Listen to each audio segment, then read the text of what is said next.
My name's Samuel, Lenny Samuel. You can call me Len. I'm a private eye. A private eye is a private detective. A detective who will work for anyone who will pay him. I'm not a policeman. I work on my own as a private eye. My office is on the west side of Los Angeles, on the 4th floor of a high building. There are only 2 rooms in my office, the outer room and the inner room. The outer room is the waiting room. There are 4 chairs in the waiting room, although there are never 4 people waiting to see me. In fact, there is usually no one at all waiting to see me. In the inner room, there's a cheap wooden desk. There's a big wooden chair for me to sit on, and on the opposite side of the desk, there's a low metal chair for my visitors. The rest of the furniture in my office consists of a large, empty metal cupboard and a low bed in one corner. When there is a lot of work, I sometimes sleep in the office. The notice outside my door says, L. Samuel, Private Detective. That's me. I'm quite tall, nearly 2 meters, and I weigh 80 kilos. A lot of men say that I'm ugly, but women seem to find me attractive. I've got brown eyes, brown hair, and very nice teeth. I had a good nose, too, until someone broke it in a fight last year. Recently, I haven't been very busy. In fact, I've had very little to do. However, I did have some work last month. It all started late one afternoon when I was sitting in my office. I had just finished cutting my nails and I was about to clean them. Suddenly, I heard someone walk into the outer room. I always leave the door of the outer room open in case anyone wants to come in and see me. When I heard the footsteps in the outer room, I wasn't very surprised. I thought that someone had made a mistake and come into the wrong office. It was probably someone looking for the doctor next door. But a moment later, there was a very quiet knock on the door of the inner room. "Come in," I shouted, and put away the scissors I had been cutting my nails with. The door opened, and in walked one of the most beautiful women I had ever seen. She was about 18 years old, with blue eyes and long blonde hair. She was wearing a smart green coat and had a big brown handbag over her shoulder. "Excuse me," said the girl. "I'm looking for Mr. Samuel." "I'm Samuel," I said with a quick smile. "Come in and sit down." The girl didn't smile back at me. "No, I won't sit down," she said.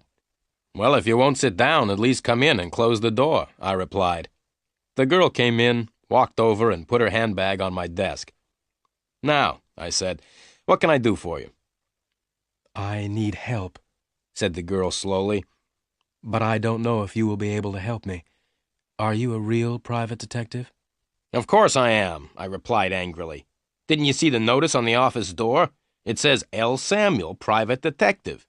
I'm Samuel. I'm a private eye." "All right, Mr. Samuel," the girl said coldly. "There's no need to get angry. I have a little job for you." "Right," I said quickly. "What do you want me to do?" "It's very simple, really," the girl replied. "I want you to find my sister. She has disappeared." The picture sequence from the cinema has finished. You can look at it once more if you want. "I see," I said. "Your sister has disappeared. Have you reported her disappearance to the police?" The blonde girl shook her head. She looked very nervous and was starting to cry. "No, I haven't told the police," she said. "I don't want any trouble with the police. I just want you to help find my sister." She took a small pink handkerchief out of her handbag and dried her eyes. "All right," I said. "Tell me all about your sister." "Her name is Elaine Garfield," said the girl. "And what's your name?" I interrupted. Helen Garfield," she replied. "My sister disappeared a week ago.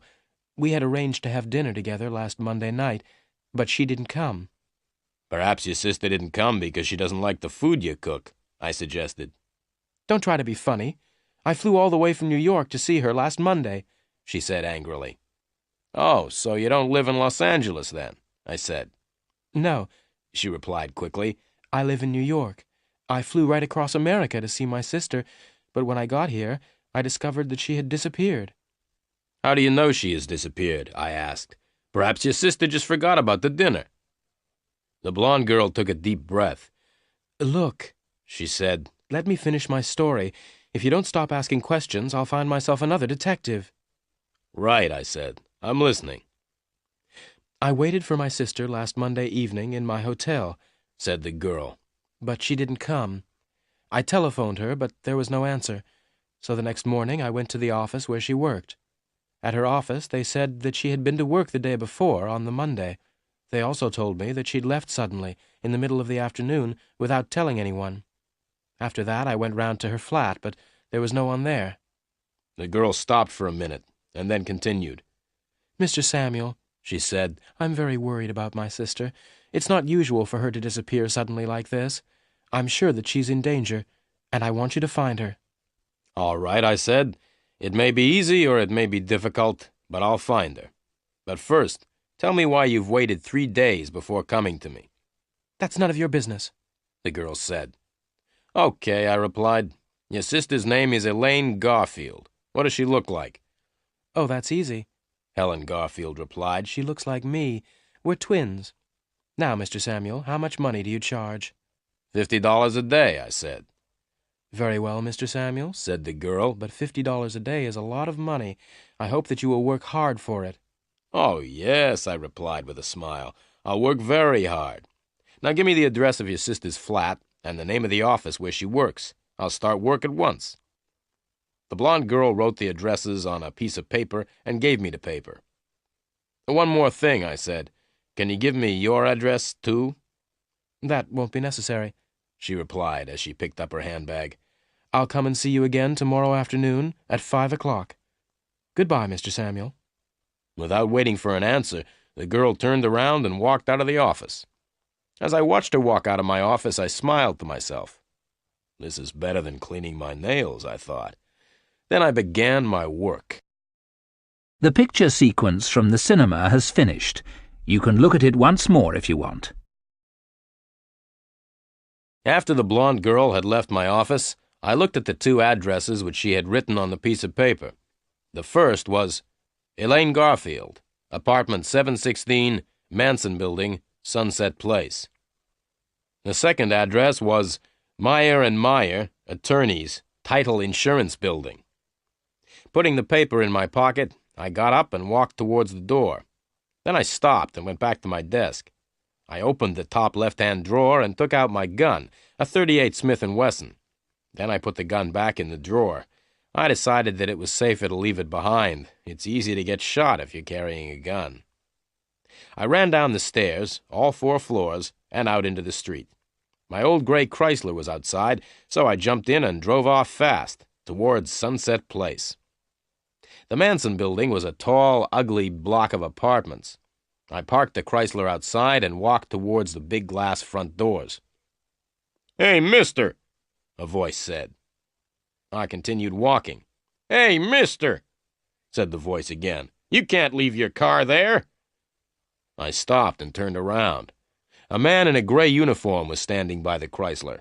"Hey, mister," the man repeated. "You can't park your car here." "Why not?" I asked. "Because only people who live in the Manson Building can park here," he replied. "So," I said, "how do you know that I don't live in the Manson Building?" "Because I'm the porter," the man replied. "I work in the entrance of the building and let people in and out of the door. I know everybody here." "Right," I said. "Then please let me in." The porter and I walked up to the big glass front doors, and he let me in. "Who do you want to see?" the porter asked. "Miss Elaine Garfield," I said. "She lives in apartment 716. "I'm sorry," the porter replied. "Miss Garfield is out." "When did she go out?" I asked, trying not to look interested. "Mind your own business," said the porter. "I'm not going to tell you, and I'm not going to let you go up to Miss Garfield's apartment when she's not there." "Why don't you go for a walk?" I said to the porter, and put $5 in his hand. I gave the porter the money to make him go away. The porter shook his head. "No," he said. I gave the porter $5 more. "Now go for a long walk," I said. The porter went out into the street, and I went up to apartment 716, Miss Elaine Garfield's apartment. The picture sequence from the cinema has finished. You can look at it once more if you want. I rang the bell beside the door of apartment 716 and waited. There was no answer. I rang again, but there was still no answer. Then I took a small, square piece of plastic out of my pocket. I looked around. I was alone. I pushed the piece of plastic into the space between the door and the door frame and moved the plastic up and down. In a minute, the door opened, and I went into the flat. I stood still and listened. There was silence. I switched on the light and looked around. It was a modern apartment. I was standing in the living room. Through an open door on my left, I could see the bedroom, which was very neat and tidy. I looked in the wardrobe. It was almost empty. That's funny, I thought. People who disappear don't usually take most of their clothes with them. They only take their clothes if they've been planning their disappearance for a long time. I walked back into the living room and searched it carefully, but I found nothing to explain Elaine Garfield's disappearance. Then I went into the kitchen. The kitchen was also very clean and tidy. There were no dirty plates or cups. There was no old milk in the refrigerator. Everything was in its place. Well, I thought, there's only the bathroom left to search now. The bathroom, too, was empty and clean. I walked quickly around the flat, making sure that I hadn't forgotten anything. I wiped everything I had touched with my handkerchief because I didn't want to leave any fingerprints. Then I switched off the lights and opened the door to leave. But I didn't leave. There were two men standing outside the door. One of them was short and had red hair and a nasty smile. The other was quite tall and was wearing a hat pulled down over his face. The one with the hat was holding a gun, and the gun was pointing at me. I tried to close the door, but the red-haired man put his foot out to stop the door closing. I let go of the door. The door opened, and both the men came in. The one with the hat was in front, and he was still carrying the gun. "Hold your hands up in the air," said the man with the gun. Then he turned to the red-haired man. "See if he's got a gun on him, Joe." Joe, the red-haired man, came over towards me. I waited. When Joe was between me and the man with the gun, I jumped. I jumped forward and caught Joe around the neck. I held him in front of me. The man with the gun couldn't shoot because he would hit his friend. "Right," I said to the man with the gun. "Get out of the way. I'm leaving now, and I'm taking your friend with me."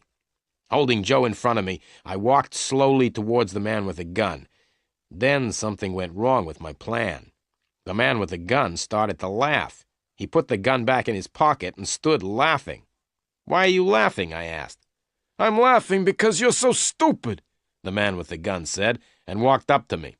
"Stop," I said, "or else I'll—" "What will you do?" asked the man with the gun. "You can't do anything. I'm the one with the gun." As he said this, the man leant forward. He pulled Joe out of my hands and hit me in the face. I must say that I wasn't expecting to be hit in the face. It hurt. It hurt even more when he hit me again, and I fell on the floor. I lay still on the floor, hoping that the two men would go away. But they didn't go away. Instead, they picked me up and hit me hard on the head. Everything went black. I lay on the floor. I was unconscious. The picture sequence from the cinema has finished. You can look at it once more if you want. I woke up with a terrible pain in my head. I was lying on the floor outside the front door of Miss Elaine Garfield's apartment. I looked around. The man with the gun and his red-haired friend had left. I was alone, and I had a terrible headache. I got up slowly and felt my head gently to see if there was any blood. There wasn't any blood, but my head was still very painful. I decided to go back to the office and go to bed. There was no sign of the porter at the entrance to the Manson building. I walked out of the door and across to the old gray Chrysler. I drove slowly back to the office. The telephone was ringing when I arrived at the office. I went in quickly and answered it. "Samuel speaking." "Listen, Samuel," replied a voice. "Forget about Elaine Garfield. We hurt you a little in her apartment. If you don't forget all about Elaine Garfield, we'll hurt you a lot more." "Who are you?" I asked. But there was no answer. The man had put down the telephone. I decided to do what the man had told me. I would forget all about Elaine Garfield for 10 hours. After a good night's sleep, I would look for Elaine Garfield. I would also try to find the man with the gun and his friend Joe. I lay down on the hard, low bed and went straight to sleep. I woke up the next morning at 8 o'clock. I felt my head carefully, but it did not hurt so much now. I left the office and went across the street to the cafe where I usually had breakfast. I drank a glass of orange juice, ate some fresh toast, and drank several cups of coffee. I read the morning newspapers. There was a lot of news, but nothing about Miss Elaine Garfield. I looked at my watch, left the cafe, and walked over to the Chrysler. By 9 o'clock, I was outside the Title Insurance Building. At 3 minutes past 9, I was standing outside the door of Meyer & Meyer, attorneys. At 20 past 9, I was still standing outside the door. Nobody had arrived yet to work. At 9:30, the first secretary arrived, and at 18 minutes to 10, I was sitting in Mr. Meyer's office. "Well, Mr. Meyer," I said, "my name's Samuel, and I'm a private detective." "I'm pleased to meet you," Mr. Meyer said politely. He was about 55 years old, with a gray suit, gray hair, and a gray face. "Does Miss Elaine Garfield work here?" I asked. "Yes, she does," Mr. Meyer said, "but she hasn't been to work since Monday. Why do you want to see Elaine?" "Her sister has asked me to help find her," I replied. "Can you think of anything Elaine said or did which could explain her disappearance?" Mr. Meyer scratched his head. "No," he said, "I'm afraid I can't help you." "Who did Elaine work with?" I asked. Mr. Meyer looked at me. "Why do you say, 'Who did Elaine work with?' and not, 'Who does Elaine work with?' Elaine's not dead, is she?" he asked. I looked straight back at Mr. Meyer. "I don't know if Elaine is dead or not," I said. "Would you be very sad if she was dead?" "Yes, of course I would be sad," Mr. Meyer replied angrily. "Are you trying to suggest that I know where Elaine is?" I smiled. "Now, don't get excited, Mr. Meyer," I said. "Can you tell me the name of anyone who works with Elaine? Anyone who shares a desk with her or works in the same room?" "Yes," Mr. Meyer said. "That's easy. Elaine shares a room with Susie Graham." I got up. "Thank you very much, Mr. Meyer," I said. "Where is Susie Graham's office, please?" "It's along the corridor," said Mr. Meyer. "The third door on the left." I thanked Mr. Meyer again and walked to the door.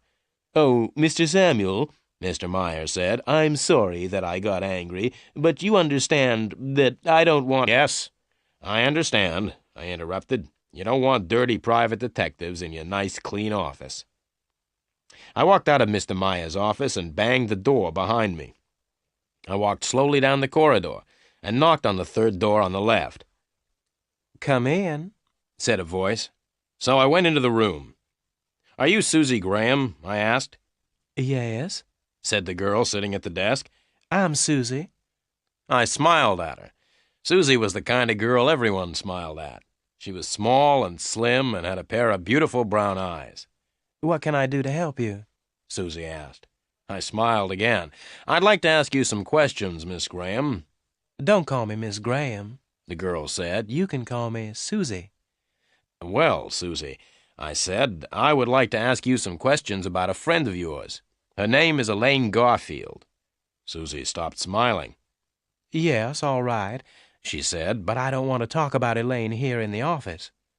"Right," I replied. "I'll tell you what we'll do. We'll go out and find a cafe. I'll buy you a cup of coffee, and you can tell me about Elaine. All right?" Susie cheered up and looked much happier. "I'd like to have a cup of coffee," she said, "but Mr. Meyer might get angry if I leave the office." "Don't worry about Mr. Meyer," I said with a big smile. "Mr. Meyer and I are great friends." The picture sequence from the cinema has finished. You can look at it once more if you want. Susie put on her coat, and we left the office together. We found a little cafe just opposite the Title Insurance Building. In the cafe, I told Susie why I was asking questions about Elaine Garfield. "Elaine's twin sister, Helen, thinks that Elaine has disappeared, and she has asked me to find Elaine," I said. "Helen told me that she came to Meyer & Meyer last Tuesday. She was told that Elaine had left work suddenly last Monday afternoon. Is that right?" Susie nodded. "At least part of it's right," she said. "Elaine was at work last Monday, and she hurried off in the middle of the afternoon." Susie stopped for a minute, and then she continued. "But I don't remember seeing Elaine's sister Helen on Tuesday. In fact, I didn't even know that Elaine had a sister." "Elaine's sister lives in New York," I explained. Now, can you remember last Monday afternoon? Did Elaine give any reason for leaving suddenly? Oh, yes, Susie said. Elaine said that she wasn't feeling well and was going to lie down. Did Elaine receive any visitors or phone calls last Monday afternoon? I asked. No, I don't think so, said Susie. No, wait a minute. I think... Yes, Elaine did receive a phone call just before she left. I smiled. I don't suppose that by chance you might have heard any of the telephone conversation. Certainly not, Susie replied. I don't listen to other people's phone calls. Can you think of any reason why Elaine disappeared? I asked. No, Susie replied. Elaine was always very friendly with everyone, and she didn't seem to have any troubles. Did Elaine have any special friends? Any men or women she talked about a lot? I asked. No, not really, Susie replied. Elaine and I used to be quite friendly, and we went out dancing together a lot, but recently we haven't been out together at all. I understand, I said, though I really didn't understand anything at all. Can you remember the last time you went out together? Can you remember the place you went to? Oh, that's easy, Susie said quickly. We went to the Las Cabanas Club. We always went there. It was about a month ago. We had an argument there, and we haven't gone out together since. What was the argument about? I asked. It was after midnight, Susie explained, and I wanted to go home, but Elaine said she wanted to stay a bit longer. She said that she had met a wonderful man and didn't want to leave. I said I was going home, and I left Elaine in the club. After that evening, one thing led to another. What do you mean? I asked. One thing led to another. Susie smiled. I often spoke to Elaine about the man she had met. Elaine thought he was wonderful. I told her that he was no good at all. What did Elaine say when you told her that? I asked with interest. She became very angry, replied Susie. We haven't been out dancing together since then. I paid for the coffee. You've been very helpful, Susie, I said, and I've only got one more question. Can you remember the name of the man Elaine Garfield met at Las Cabanas? Benny Greep, Susie said. That's his name, Benny Greep. Thank you very much indeed, Susie, I said with a smile. You've been a great help.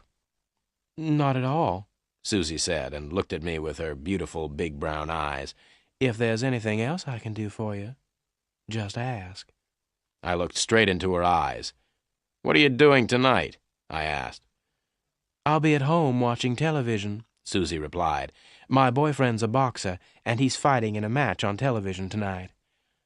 Goodbye, Susie, I said, and watched her as she walked back across the street to the title insurance building. Her boyfriend was a boxer. That was just my luck. The picture sequence from the cinema has finished. You can look at it once more if you want. I looked at my watch. It was nearly 11 o'clock. I went back into the cafe and asked if I could look at the telephone book. I turned to L and ran my finger down the outside of the page. Soon I found the name I was looking for, Las Cabanas. I looked more closely. The address was Las Cabanas, 232 Golden Drive, telephone 323-0313. I left the cafe and walked over to where I had parked the Chrysler. It wasn't time for lunch yet, so I decided to go and see what Las Cabanas was like. It took me nearly 20 minutes to drive there, and another 10 minutes to find somewhere to park. Have you ever seen a nightclub in the daytime? It's a very depressing sight. At night, the nightclub seems wonderful. However, at 11:45 in the morning, it looks old, empty, and dirty. The man I met at Las Cabanas looked old, empty, and dirty, too. I rang the bell for 5 minutes before he answered the door. Even then, he didn't open the door itself. Instead, he opened a small window in the door. "What do you want?" he asked. "The club doesn't open until 10 o'clock tonight." I'm looking for someone, I said. Someone called Benny Greep. "I don't know anyone called Benny Greep," the man replied and started to shut the window. Wait a minute, I said, and pushed $5 through the window. "That's better," the man said, and he opened the door and let me in. I followed him across the dance floor. The man was a cleaner. He picked up a brush and began to clean the floor. "Do you know where I can find Benny Greep?" I asked the man again. "If you come back tonight at 10 o'clock, you'll find Benny Greep here," the man said. "Benny plays the drums in the band." I gave the man another $5. Where can I find Benny now? I asked. The man picked up a piece of paper from the floor and wrote an address on it. I took the paper and left immediately. As I drove the gray Chrysler away from Las Cabanas, I looked at the address the cleaner had written. 5314 Arvida Street, West Los Angeles. 5314 Arvida Street was an old block of apartments. I gave the porter a couple of dollars and he told me which was Benny Greep's apartment. I walked up the narrow, dark stairs until I came to the 5th floor. I was looking for apartment 507. I knocked on the door of apartment 507 and waited. There was no answer, so I rang the bell. No answer. I knocked again, hard. There was still no answer. I pushed against the door, and it opened easily. I waited. There was no sound from the apartment, so I went in. The light was on and the curtains were drawn. The apartment was very small. There was one main room, which was used as the living room, dining room, and bedroom. The room had 2 doors. One of the doors led into the kitchen, and the other into the bathroom. The main room was very untidy. The table was covered with dirty plates and glasses, and there was a full ashtray lying on the floor. There was a strange smell in the room. I looked into the kitchen. The kitchen was also dirty and untidy. I walked across to the bathroom and opened the door. Benny Greep was in the bath. His left hand was hanging over the side of the bath. The hand had neatly cut nails, and there was a gold ring on one finger. The wrist was covered by a shirt sleeve, which was rather dirty. I couldn't see the rest of the arm because it was under the water. Benny Greep's head was just out of the water. He had a handsome face and quite long black hair. His eyes were wide open.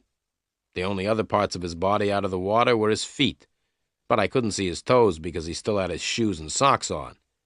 The bath water was red. I pulled out the plug in the bath to let the water out. When the bath was empty, I looked at the dead man more closely.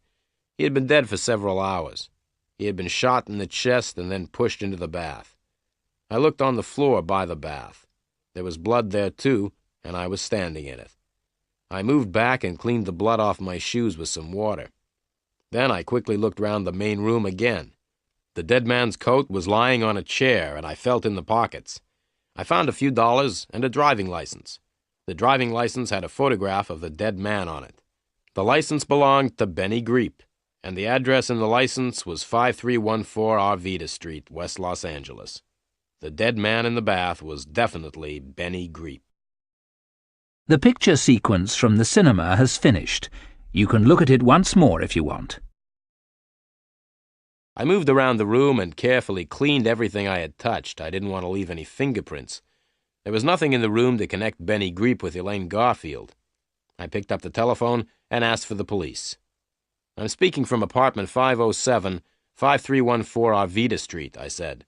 There's a dead man in the bath. Right, said the policeman at the other end of the telephone. What's your name? I told him. Don't touch anything, the policeman said, and stay where you are. A police car will be there in a few minutes. I put down the phone and sat down to wait. 3 minutes later, I heard the police car coming. The car stopped outside the building, and I could hear heavy feet running up the stairs. 2 policemen walked into the apartment. They were both wearing ordinary clothes and looked hot and tired. One was about 25 years old, the other about 40. The older policeman came up to me and showed me his police papers. "Where's the body?" he asked. I pointed to the bathroom. Both policemen went into the bathroom to have a look. The younger one came back first, shaking his head. All right, said the younger policeman. Why did you do it? Do what? I asked in surprise. Why did you kill your friend in the bath? Said the young policeman. He wasn't my friend, I replied. I don't care if he was your friend or not, said the policeman. Tell me why you killed him. I didn't kill him, I said calmly. Then what are you doing here? Asked the older policeman, coming in from the bathroom. My name's Lenny Samuel, I explained. I'm a private detective, and I came here to talk to Benny Greep. The door was open, and so I came in. I looked in the bathroom, and I found the dead man in the bath, so I telephoned the police. The dead man is Benny Greep. Why did you want to talk to Benny Greep? The younger policeman asked. I'm sorry, I can't answer that, I replied. Who are you working for? Asked the older policeman. I'm sorry, I can't answer that either, I said. As far as I know, Benny Greep's death doesn't have anything to do with the person I'm working for. Tell me who you are working for, shouted the younger policeman angrily. Take it easy, said the older policeman to the younger one. You stay here until the other police arrive. I'm going to take Mr. Samuel down to the police station. I kept quiet and followed the older policeman out of the room and down the stairs. Outside the building, we got into my old Chrysler. The policeman drove. We were soon at the police station, where the policeman locked me in a small room. I sat down on a hard wooden chair in the locked room and tried to sleep.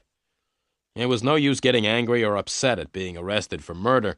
That is something you have to get used to if you are a private detective. It happens all the time. But I could not sleep. I was thinking about all the things which had happened since I had met Helen Garfield the day before. I couldn't sleep because several things were worrying me, but I couldn't remember what those things were. The picture sequence from the cinema has finished. You can look at it once more if you want. While I was in the police station, I remembered one of the things which was worrying me. How had Joe and his tall friend known that I was in Elaine Garfield's apartment? The porter at the Manson building must have told the two men. I decided that I would go and talk to the porter when I left the police station. I sat back in the chair and looked at my watch. The time was nearly 4 o'clock. Then I remembered that Helen Garfield was coming to my office at 5 o'clock. I would not be there to meet her.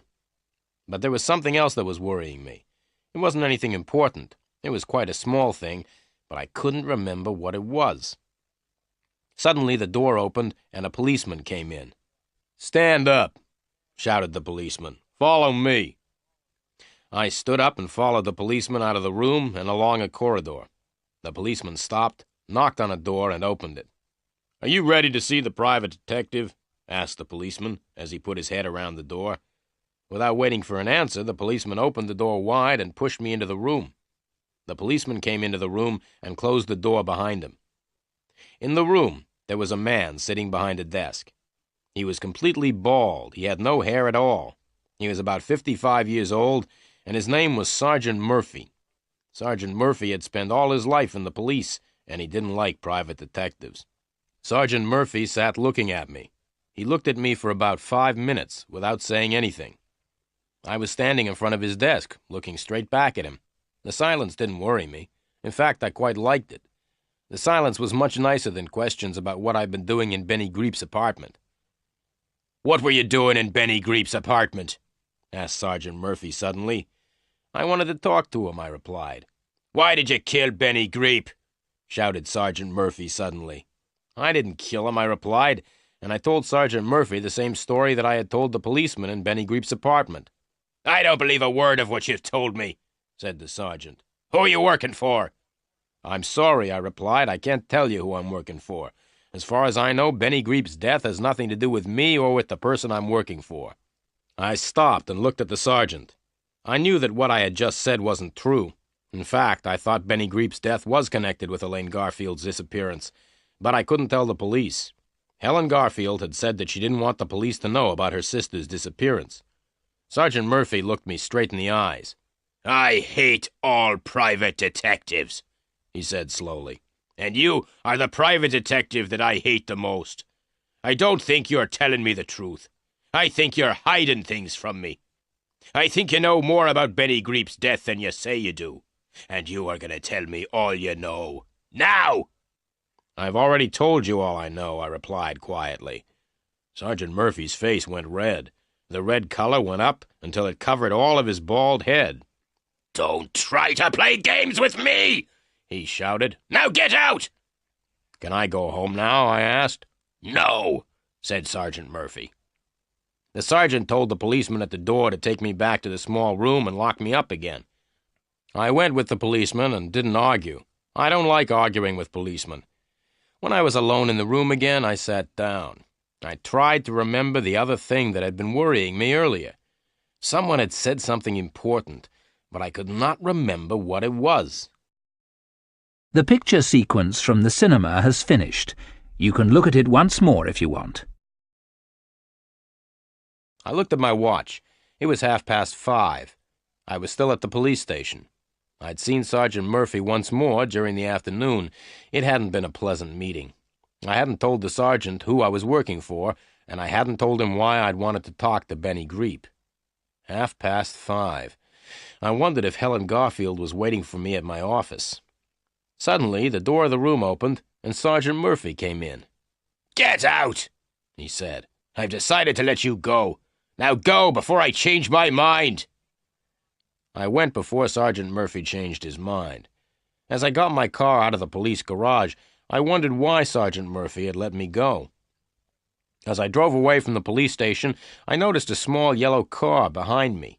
A minute later, I looked in the mirror again. The small yellow car was still behind me. I drove a little faster, and then suddenly turned right up a narrow street. At the end of the narrow street, I turned left, and then left again. Soon I was back on the main road. I looked in the mirror. The yellow car was still right behind me. So that was why Sergeant Murphy had let me go. The sergeant had ordered some policemen to follow me.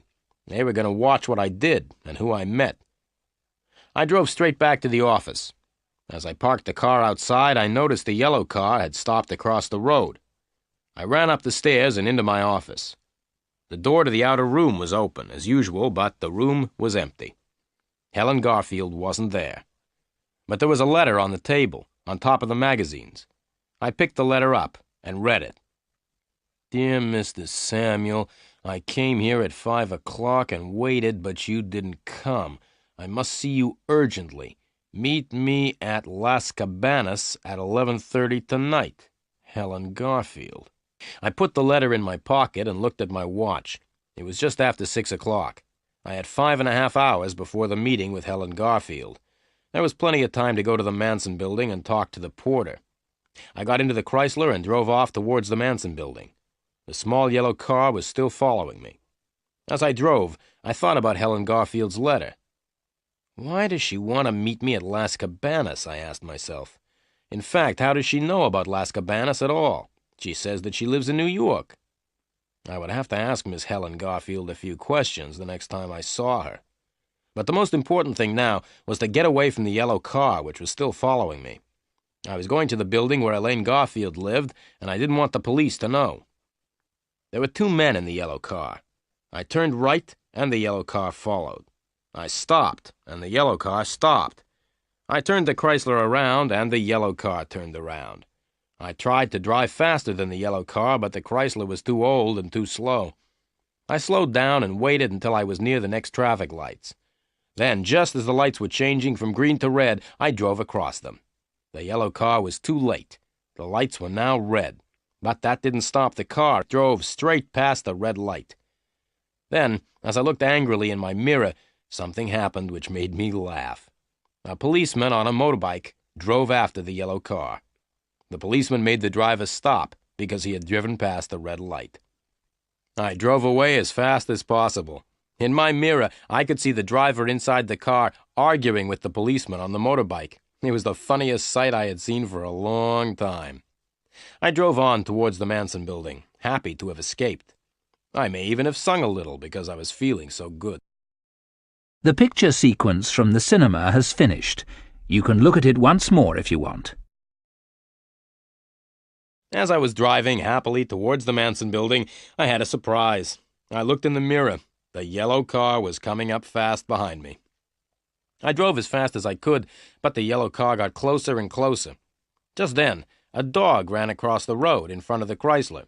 I braked hard, and the tires screamed as the Chrysler stopped suddenly to avoid the dog. Then there was the scream of more tires as the driver of the yellow car tried to stop. There was a loud crash and a bang as the small yellow car ran right into the back of my big old gray Chrysler. The 2 men in the yellow car weren't hurt, but their car was badly damaged at the front. Oil and water were running out onto the road. The old Chrysler was not damaged at all. I got out and walked back to the yellow car. "You ought to be more careful," I said to the driver. "You were driving very dangerously. It's lucky for you that my car isn't badly damaged." But, the driver began to say, but I did not wait to listen. I ran back to the Chrysler, jumped in, and drove on. The last I saw of the yellow car was the two men pushing it to the side of the road. I was soon at the Manson building, and I went into the hall to look for the porter. I couldn't see him anywhere. Then I noticed the door with a sign on it saying porter. I knocked quietly, but there was no answer. I opened the door slowly and looked into the room. The porter was sitting at his desk, asleep. His feet were on the desk, and he was lying back in his chair. I walked quickly and quietly into the room and closed the door. I went up to the desk and noticed a piece of paper lying by the telephone. There was a telephone number written on the paper. 323-0313. Las Cabanas, I said to myself. That's the telephone number of the nightclub. Without waking the porter, I left the room. I had found out what I wanted to know. The two men who had hit me on the head had probably come from Las Cabanas. The porter must have telephoned them when I went up to Elaine Garfield's flat.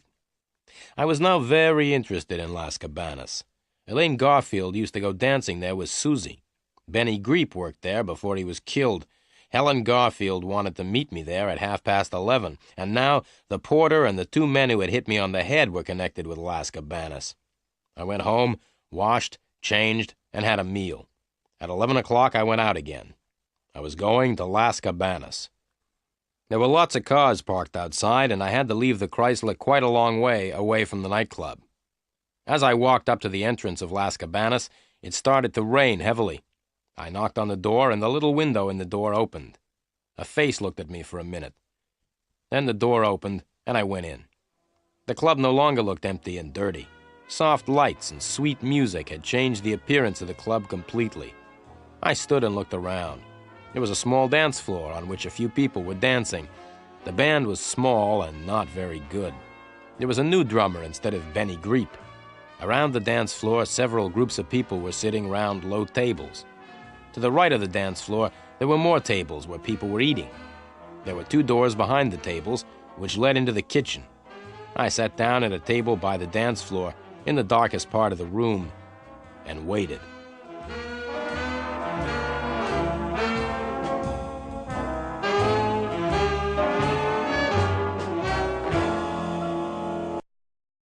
The picture sequence from the cinema has finished. You can look at it once more if you want. Exactly at 11:30, Helen Garfield came into the nightclub. She was looking as beautiful as ever, but seemed to be a little worried. Her blue eyes looked around the room until she saw me. Then, with a little smile, she walked up and sat down at the table. She sat next to me, with her back to the dance floor. She was carrying a bag which she put on the floor beside her. The smile disappeared from her face. "Where were you this afternoon, Mr. Samuel?" she said sharply. "I'm paying you $50 a day. In return for that money, I want you to do what I tell you. Now, why weren't you at your office this afternoon at 5 o'clock? I took a deep breath. "Well, Miss Garfield," I said, "it's a long story. Let's have a drink and I'll tell you all about it." A waiter came over and I ordered some drinks. When the waiter had gone, the beautiful blonde girl said, "Come on, Mr. Samuel, tell me." "Okay," I said, "but stop calling me Mr. Samuel. Call me Len. All my friends call me Len." "I'm not a friend of yours, Mr. Samuel," the blonde girl said in a voice like ice. "I'm paying you a lot of money to work for me." $50 a day doesn't allow you to be rude to me," I replied quietly. "In the last 24 hours, I've been hit on the head and suspected of murder." "What do you mean?" the girl said and leant towards me. "Murder?" Just then, the waiter brought the drinks, and we sat in silence until he had gone. Then I told Helen Garfield about my visit to her sister's apartment in the Manson building. I told her about the two men who had caught me there. Helen Garfield listened in silence. "You like the band, Miss Garfield?" I asked. "I didn't come here to talk about the band," the blonde girl said angrily. "The band has got a new drummer tonight," I said, "because I found the old drummer dead in his bath this morning." The blonde girl turned around quickly to look at the band. She said something to herself, which I didn't hear. She lifted her right hand and started stroking her hair. She looked sad and very worried. What was the dead man's name?" Helen Garfield asked. "Greep," I said. "Benny Greep. I don't suppose that you know Benny Greep, do you?" Helen Garfield shook her head. No, she said. I told her what had happened at the police station. Then I told her about the policeman who had followed me in a yellow car. Do you think they're still following you? The blonde girl asked quickly and looked around the club. I told her how I had got away from the yellow car. Now, Miss Garfield, I continued, it's time for me to ask you a few questions. There are some things about your sister's disappearance which worry me. I want to ask you about them. All right, she said, but I don't think I can help you. I don't know much about Elaine's life here. I don't know very much about Los Angeles, either. I sat back in my chair and looked at her. This beautiful blonde girl was paying me $50 a day to find her sister. I liked what I saw. Then, very quietly, I began to ask Helen Garfield some questions. You don't know Los Angeles very well, I began. That's right, the girl replied. But you were able to find out where Elaine worked, I continued, and you went to Meyer & Meyer last Tuesday to ask if they knew anything about Elaine. Yes, the girl said, looking at me closely. Who did you speak to at Meyer & Meyer? I asked. Susie? No, the girl said. I spoke to Mr. Meyer. I want to ask you something else, I said. When I went to Elaine's flat, I noticed something unusual. There were very few clothes in the wardrobe. It seems your sister planned her disappearance quite carefully. She had taken her clothes with her. I see, the girl said, and looked around the nightclub. I waited until she looked back at me. Do you like it here? I asked. Yes, she said. I like it too, I said, but there's something else which is worrying me. Do you mind if I ask you one more question? Not at all, the girl said. Well, I began, I've been wondering why you asked me to meet you here, at Las Cabanas. Helen Garfield pushed back her chair and stood up. Would you please excuse me for a minute? She said. She picked her bag up from the floor and walked over towards the ladies' toilet, which was near the entrance. Would you like another drink? I shouted after her. Yes, please, she shouted back over her shoulder. I ordered 2 more drinks and sat back in my chair. I looked around the nightclub. It was almost midnight. The picture sequence from the cinema has finished. You can look at it once more if you want. I sat by the dance floor in Las Cabanas waiting for Helen Garfield to come back from the toilet. I was waiting for her to answer my question. I wanted to know why she had asked me to meet her here. I looked around at the people who were dancing. On the other side of the dance floor, I could see people sitting, eating at the tables. Waiters were carrying food in and out of the 2 doors leading to the kitchen. I looked at my watch again. It was 12:05. Helen Garfield was taking a long time. I finished my drink and ordered another one. At 12:10, I got up and walked over towards the entrance. There was a man standing by the front door of the nightclub. I asked him if he had seen Helen. The beautiful blonde with blue eyes? The man asked. Yes, I said. She left nearly a quarter of an hour ago, said the man. Are you sure? I asked. Yes, the man replied. She asked me to get her a taxi. Did you hear her give the taxi driver an address? I asked quickly. The man shook his head. No, he said. I'm sorry. I thanked the man and walked back to my seat. Why did Helen Garfield leave without telling me? I asked myself. Perhaps some of the questions that I asked made her angry. Just then I looked up and saw a man walking across the dance floor towards me. I recognized the man. He was short, with red hair. He was looking at me and smiling in a rather unfriendly way. It was Joe, one of the men who had found me in Elaine Garfield's apartment. I decided to leave. I stood up and started to walk towards the door. I didn't want to meet Joe again. As I walked towards the door, I thought that I heard someone shouting. "Excuse me, sir," said a voice. I didn't stop or look around. Then I heard the voice again. "Excuse me, sir, you haven't paid your bill." I had forgotten to pay for the drinks. The waiter came running up to me, and I quickly took out $10 and gave them to the waiter. You can keep the change, I said as I gave him the money. Without waiting for a reply, I turned and hurried towards the door. Then I heard the waiter's voice again. "Excuse me, sir. Excuse me, sir," he said. I stopped and turned around. The waiter came up to me. "Excuse me, sir, $10 is not enough," he said. "The price of your drinks is $12. Las Cabanas is very expensive, I said, as I gave the waiter another $5. Now you can keep the change. Then I stopped thinking about money. Joe was walking quickly towards me. I turned around and ran towards the door as fast as I could. I got to the door and was just about to leave Las Cabanas. I was happy because I had escaped. Then I got a surprise. There, standing by the door of the nightclub, was Joe's tall friend. It was the same man who had hit me on the head in Miss Garfield's apartment. The tall man had seen me coming and had moved in front of the door. Now I couldn't get out. The picture sequence from the cinema has finished. You can look at it once more if you want. I stopped and looked behind me. Joe was closer now, and the smile on his face looked very unfriendly. I was caught. I could not go out of the door, and Joe was right behind me. I turned around quickly and ran towards Joe. Before he knew what I was doing, I put my arms around him and started dancing. He was very surprised and tried to pull away from me, but he couldn't fight properly. He was afraid that the other people would notice. I looked over my shoulder and saw the tall man standing helplessly on the side of the dance floor. I pushed Joe into the middle of the dance floor where there were lots of other people dancing. Then I felt something sharp touching my back. It was a knife. "Stop trying to be funny, Samuel," said Joe angrily. "Stop dancing and go over to the door, or else I'll push this knife into you."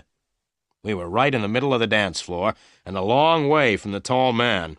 Joe was holding a knife against my back. Some of the other people around us had stopped dancing. They were staring in surprise at the sight of two men dancing together. I lifted my foot and kicked Joe's leg as hard as I could. He gave a cry of pain and fell to the floor. I looked around to see where I could run to. Joe's tall friend was coming through the dancers towards me. I turned around and ran off the dance floor. I looked back over my shoulder and saw that both Joe and his friend were following me. I ran between the tables where people were eating. The floor was slippery and I fell over. As I fell, I knocked over a table and the plates of food and glasses fell on top of me. I got up quickly and ran out through one of the doors into the kitchen. Then I stopped and counted to 5. As Joe and his tall friend were coming towards the door, I pushed the door closed as hard as I could. There was a loud bang as the men ran into the door. I smiled and turned round, but I did not smile for very long. 3 cooks were coming towards me with big kitchen knives in their hands. I looked at the cooks and at the knives they were holding. I thought about running towards them and trying to fight them. I decided that it would be a stupid idea to try and fight 3 big men with knives. To my left, there was a very big saucepan full of boiling soup on the stove. I picked it up and threw it at the cooks. There were loud cries of pain as the hot soup hit the 3 men. Just then, the door opened behind me. Joe and his tall friend stood in the doorway, and the tall man was holding a gun. There was a loud bang as the gun went off. The bang was followed by a scream of pain from one of the cooks because the tall man had shot him in the foot by mistake. I quickly picked up a large pile of dirty plates and threw them at Joe.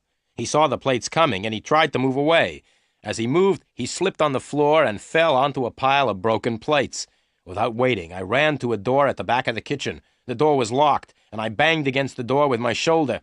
The lock broke easily, and I pushed the door open. As I ran out into the dark street, I could still hear the shouts and cries coming from the club. I came to the Chrysler and bent over to open the door. Just then, there was a noise behind me. I turned around and saw a man with his arm raised. Then I felt a terrible pain in my head. Everything went black. I fell to the ground, unconscious. The picture sequence from the cinema has finished.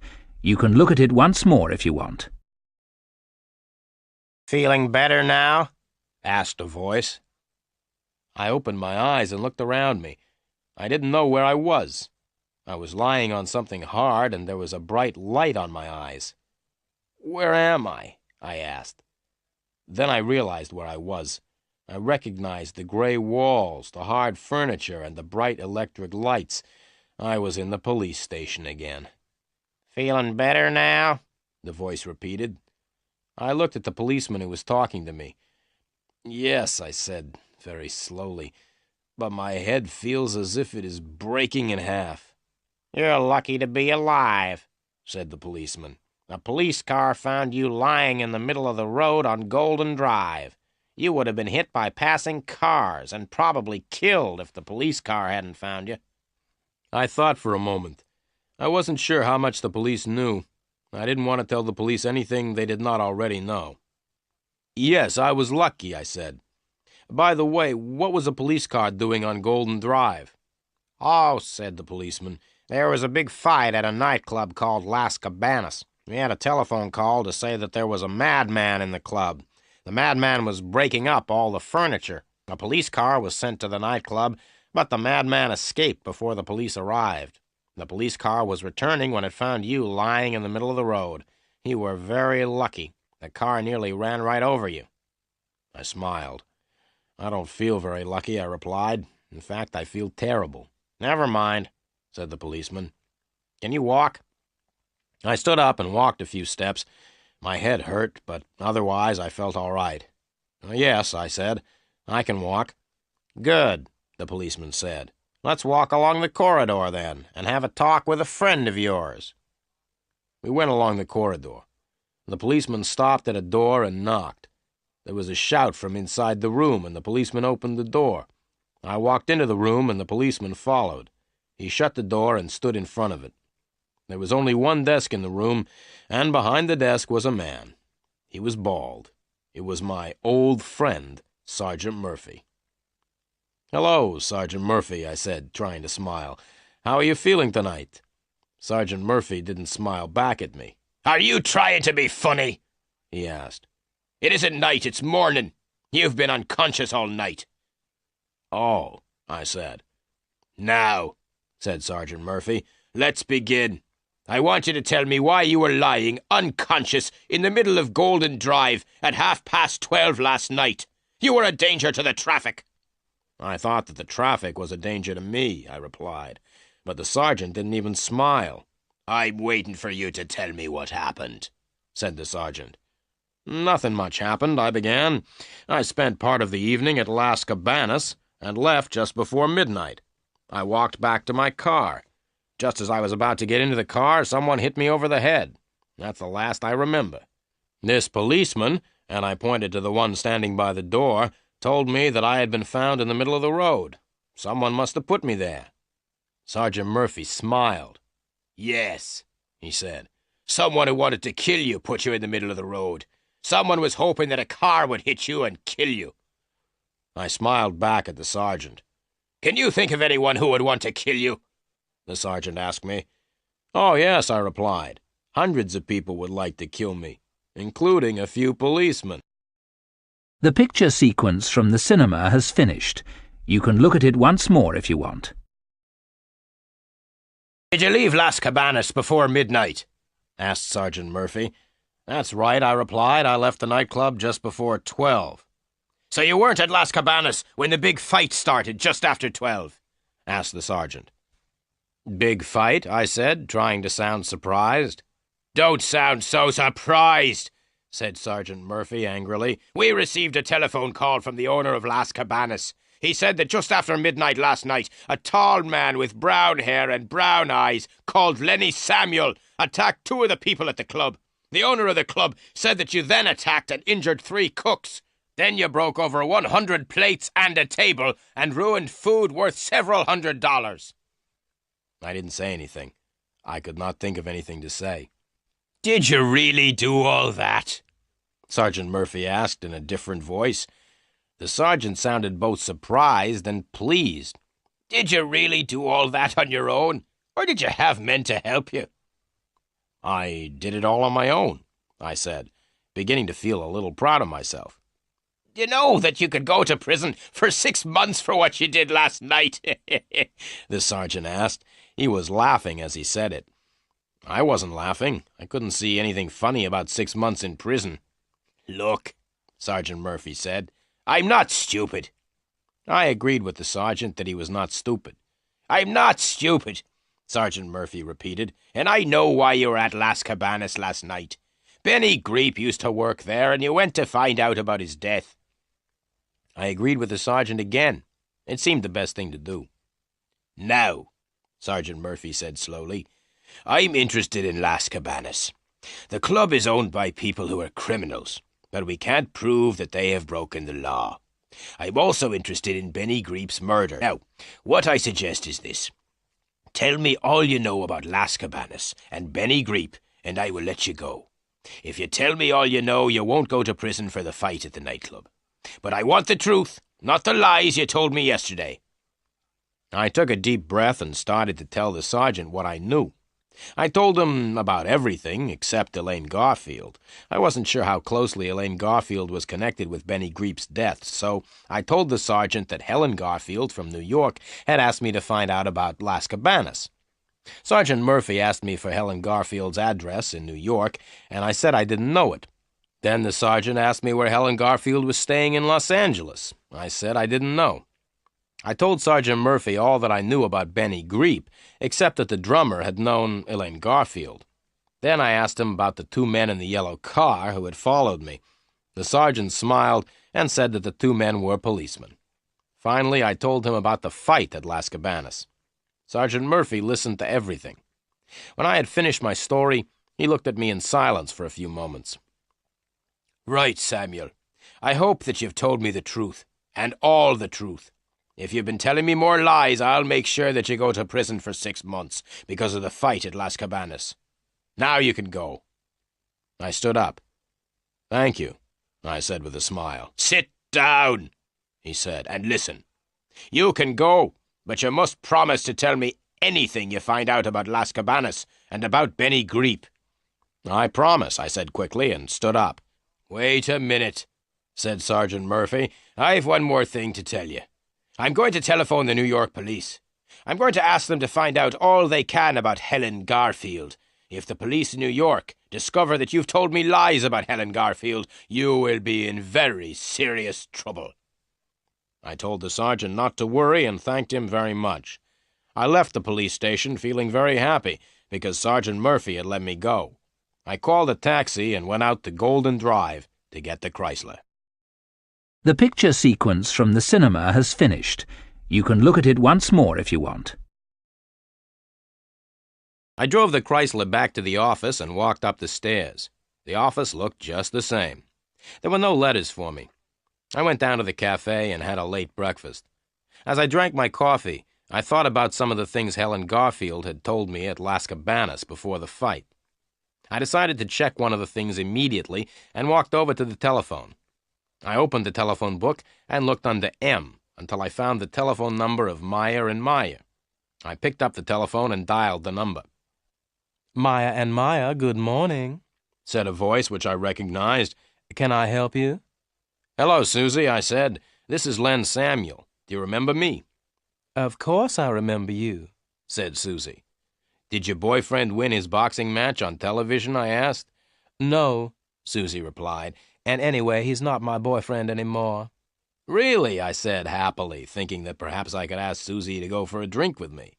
"Yes," Susie said. "The boxer had a fight with my new boyfriend outside my house last night." "And who won?" I asked.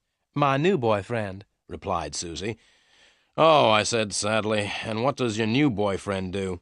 "My new boyfriend's a weightlifter. He lifts big weights in competitions." I was about to say goodbye. Then I remembered that I had not telephoned to speak to Susie. I wanted to speak to her boss, Mr. Meyer. "Can I speak to Mr. Meyer, please, Susie?" I asked. "Right," Susie said. "I'll put you through to Mr. Meyer. Goodbye." There was a pause, and then I heard Mr. Meyer's voice. "Hello, Meyer speaking." Good morning, Mr. Meyer," I said in a deep voice. I had put my handkerchief over the telephone so that Mr. Meyer would not know my voice. "This is the police," I said. "Sergeant Murphy speaking." I pretended to be Sergeant Murphy so that Mr. Meyer would answer my questions. "Good morning," said Mr. Meyer. "What do you want to ask me about?" "It's about a girl who works for you," I said. "Her name is Elaine Garfield. She has disappeared, and we are trying to find her. Elaine's sister, Helen, came to see you last Tuesday, didn't she?" "No," said Mr. Meyer. "Elaine's sister didn't come to see me last Tuesday. I didn't know that Elaine had a sister until a private detective told me. He said that Elaine's sister was called Helen." The telephone line was very bad, and it was difficult for me to hear what Mr. Meyer was saying. "What did you say?" I asked.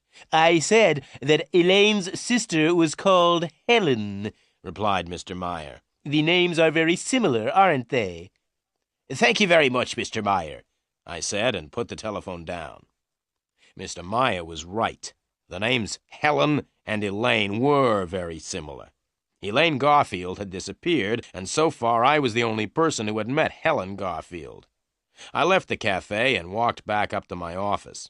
As I climbed the stairs, I could hear my telephone ringing. I didn't hurry. I walked slowly along the corridor into my office and answered the telephone. "Is that Samuel?" the voice said. I recognized the voice at once. It was Joe. "Yes," I said, "this is Len Samuel." "Listen, Samuel," Joe said. "We want Elaine Garfield, and we think you know where she is. We are coming to your office to see you. Wait for us. Don't go out." "But I started, but it was too late. Joe had put the telephone down. I sat down at my desk sadly. Now what's going to happen, I thought. Joe and his friend will come to see me. They'll ask me if I know where Elaine Garfield is, but I don't know where she is. I wonder if they will believe me when I tell them. The telephone rang again. I picked it up. "Hello," I said. "Hello, Samuel," said a familiar voice. "Hello, Sergeant Murphy," I replied, trying to sound pleased. "We've just telephoned New York," the sergeant said angrily, "and the New York police were very helpful. The New York police told us that there is no such person as Helen Garfield. Helen Garfield does not exist. There is no one living in New York called Helen Garfield. You were lying when you told me that you were working for Helen Garfield." "But," I started. "Now listen!" the sergeant interrupted. "I am sending a police car round to your office. I want to see you. Wait for the police car. Don't go out." The sergeant put down the telephone, and I sat back in my chair. I was worried. What would happen now? Joe was coming to see me, and so was a policeman. I tried to think of what I would say to them both. I hoped that the policeman and Joe would not arrive at the same time. The picture sequence from the cinema has finished. You can look at it once more if you want. The telephone rang again. I was afraid to answer it. The telephone continued ringing. Finally, I did answer it. "Hello," I said. "Is that Mr. Samuel?" asked a voice. It was Helen Garfield. "Yes, Miss Garfield," I replied. "This is Len Samuel speaking." "I must see you," said Helen Garfield. "Well, I would like to talk to you too, Miss Garfield," I said slowly. "I think there are a lot of things you and I must talk about." "Right," the girl said. "Meet me at the Seventh Man Cafe in 5 minutes. Do you know where the cafe is? It's about half a mile from your office." "I know the Seventh Man," I replied, "but I can't meet you in 5 minutes because I'm expecting visitors." "You must come at once, Mr. Samuel," she said. "But," I began. It was too late. Helen Garfield had put her telephone down. I got up from the chair and walked to the door. I decided to go and meet Helen Garfield. Both Joe and Sergeant Murphy had told me not to go out, but I decided I would rather talk to Helen Garfield than to the policeman or to Joe. If Joe and the policeman came when I was out, they could talk to each other. I left the building and drove the Chrysler down the road. I was very lucky because I was able to park right outside the Seventh Man. I walked into the cafe. Helen Garfield was sitting at a table in the corner. I walked over and sat down beside her. I asked the waiter for a cup of coffee. I drank the coffee without saying anything. Then I put the cup down and looked at the beautiful blonde girl sitting beside me. "Miss Garfield," I said, "you are a very beautiful girl, but I think you are a liar. I think that everything you've said to me has been lies. I don't think you've ever told me the truth." The blonde girl's face slowly became red. She looked straight at me. "Mr. Samuel," she said, "I'm paying you a lot of money to work for me. I asked you to find my sister. I didn't ask you to call me a liar." "Well, Miss Garfield, I think I have found Elaine Garfield. Would you like me to tell you where she is?" "Yes," the blonde girl said. "Where is Elaine?" "She's here in this cafe," I said. "Elaine Garfield is sitting next to me. You are Elaine Garfield. Helen Garfield doesn't exist. You pretended to be Helen Garfield, but there really never was any such person.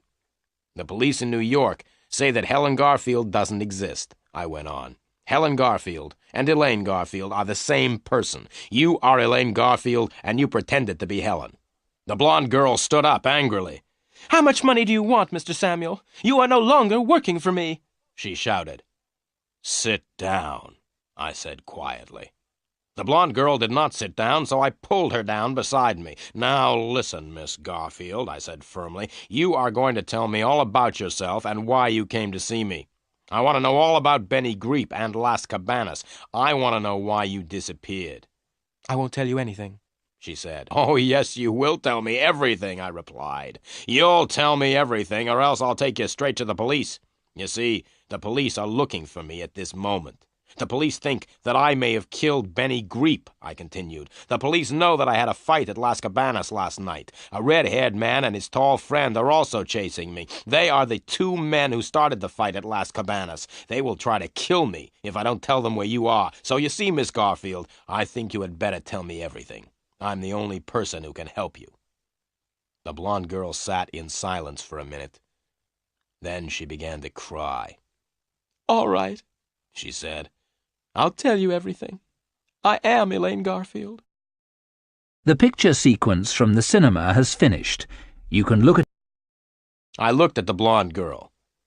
"So, you agree that you're really Elaine Garfield and not Helen," I said quietly. "Now tell me about Benny Greep."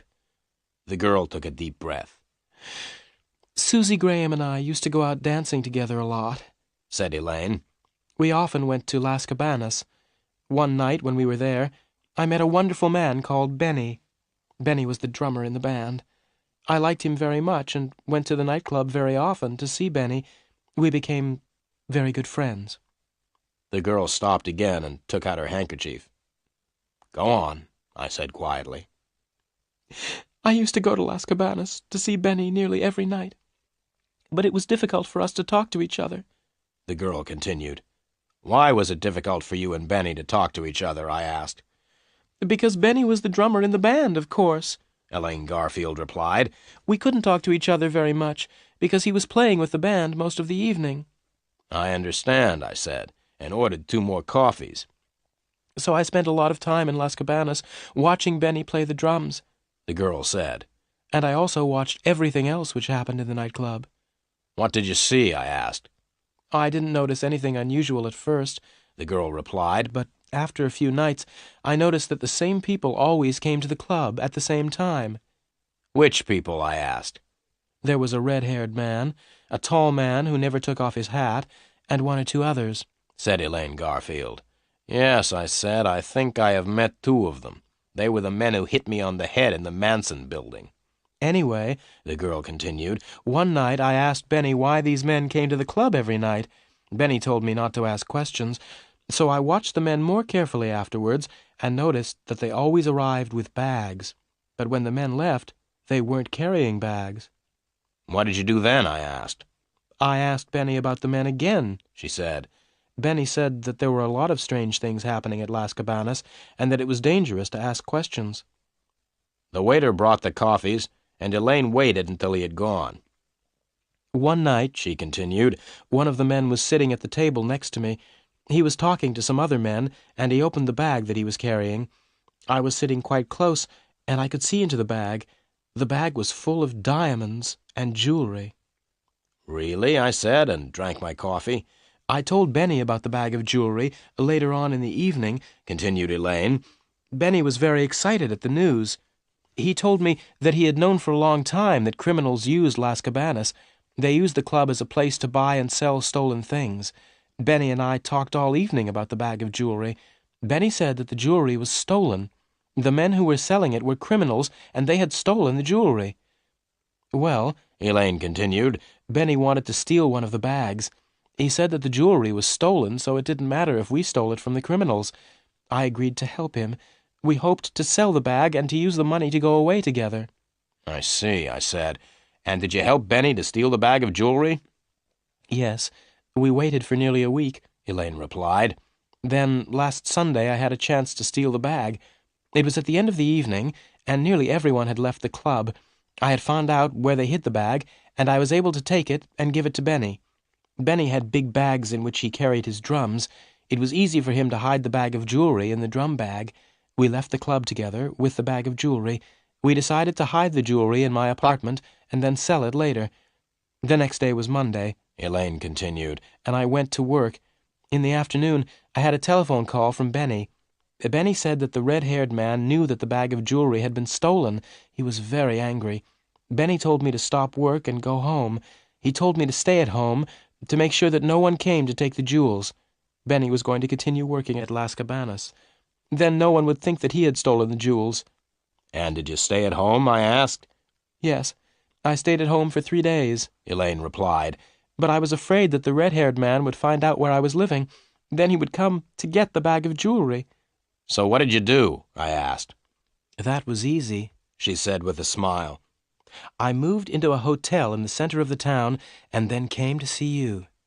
But why did you come to see me? I asked. To make sure that I was safe, said Elaine. I pretended to be my sister and said that I had disappeared. I asked you to find me. Then I knew that I was safe. Why? I asked. Because you were looking for me, Elaine continued. If the men from Las Cabanas found me or took me away, you would find out and chase them. Thank you very much for thinking that I am such a good detective, I said. But why didn't you tell me the truth? That's easy, said Elaine. I didn't want to tell you about the jewels. The picture sequence from the cinema has finished. You can look at it once more if you want. Go on with your story, I said. The evening I came to see you at your office, said Elaine, I telephoned Benny at Las Cabanas. I told Benny what I had done. Benny told me that the red-haired man knew that we had stolen the jewelry. Benny told me that there would be no trouble if I brought the jewels back to Las Cabanas the next night. You were stupid to trust the red-haired man, I said. I know, the girl said. I was afraid, so I asked you to meet me at Las Cabanas at midnight. So you didn't know that Benny was dead until I told you at Las Cabanas, I said. No, Elaine said. That is why I ran away before midnight. I decided not to give them the jewelry because they had killed Benny. You've still got the jewels, then? I asked in surprise. Where are they? Here, Elaine said, and pointed to a small bag under the table. I reached under the table, picked up the bag, and opened it. The bag was full of diamonds and jewelry. Just then I heard a voice, and at the same time, Elaine screamed. "Give it to me," said the voice. I looked up quickly and saw Joe standing beside me. His tall friend was right behind him. "Give me the bag," said Joe once again. "How did you know I was here?" I asked. "You parked your car right outside," said Joe with a laugh. "Now give me the bag." I passed him the bag. As I gave him the bag, I jumped to my feet and hit Joe hard in the face. He tripped and fell heavily onto the floor. I moved towards the tall man, who was still standing a few feet away. I was about to run at him, but then I stopped. The tall man had taken a gun from his pocket, and the gun was pointing straight at me. "Right," said the tall man. "Don't move or else I'll shoot you." Joe got up from the floor. He still had the bag of jewelry in his hand. Together, Joe and his friend with the gun walked towards the door. They walked backwards to make sure that Elaine and I did not try to get the bag back. As the two men reached the door, I started to laugh. "What are you laughing at?" shouted the man with the gun. "Look behind you," I said. Both men turned around and looked. In the doorway of the cafe stood Sergeant Murphy with two other policemen. Sergeant Murphy jumped on the tall man with the gun, and Joe ran back into the cafe. I stepped forward to stop Joe, and he ran straight into me. We both fell on the floor, and the two policemen ran up. One of the policemen held Joe. The other policeman held me. "They are the criminals," I shouted, pointing at Joe and his friend. "Not me."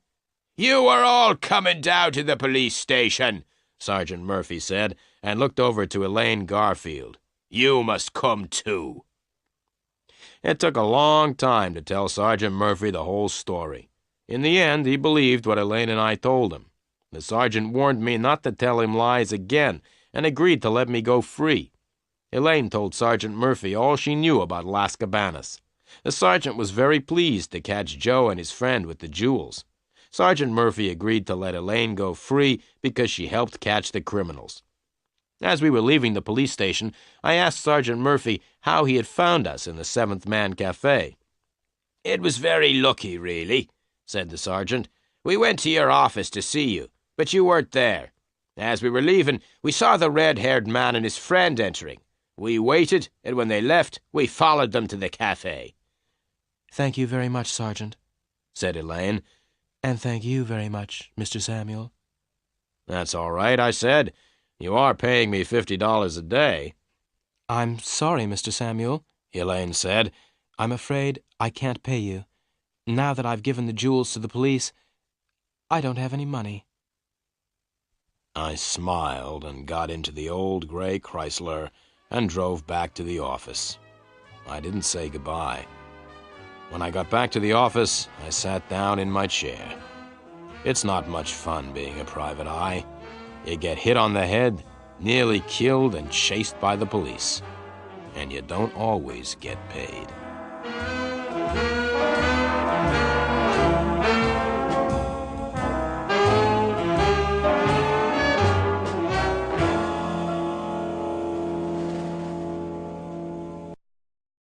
The picture sequence from the cinema has finished.